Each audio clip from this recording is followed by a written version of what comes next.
আলাইকুম। আমি উপজেলা প্রাণী সম্পদ দপ্তর ভেটেরিনারি হাসপাতাল মেহেরপুর সদর থেকে এসছি আর ভেটেরিনারি মেডিকেল টিমের দায়িত্ব পালন করছি। এখানে ক্রেতা বিক্রেতা, কুরবানির গরু ক্রেতা বা যারা মাংস ব্যবসায়ী তারাও এখানে ছাগল কিনতে এসছে এবং তাদেরও একটা দাম আছে। এখন আমি এক মাংস ব্যবসায়ীর সাথে কথা বলবো যে ছাগল এখানে কিনে তারা লাভ কেমন কি হচ্ছে, কেমন দরদার। আসসালামু আলাইকুম। আপনার নামটা কি? আপনি মাংস ব্যবসা করেন কোনটাই, মেহেরপুর না? মেহেরপুর হাটে। এখানে আপনি যে ছাগল কিনেছেন কটা ছাগল কিনা হয়েছে? 12টা। কেজি কত করে পড়েছে?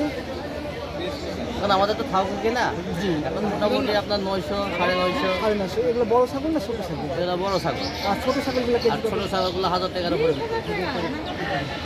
তাহলে বোঝাই যাচ্ছে ছাগলের অনেক দাম, চড়া মূল্য। সামনে 2 হাটে হয়তো বা লাগাম কমবে, কিছু দাম কমতে পারে।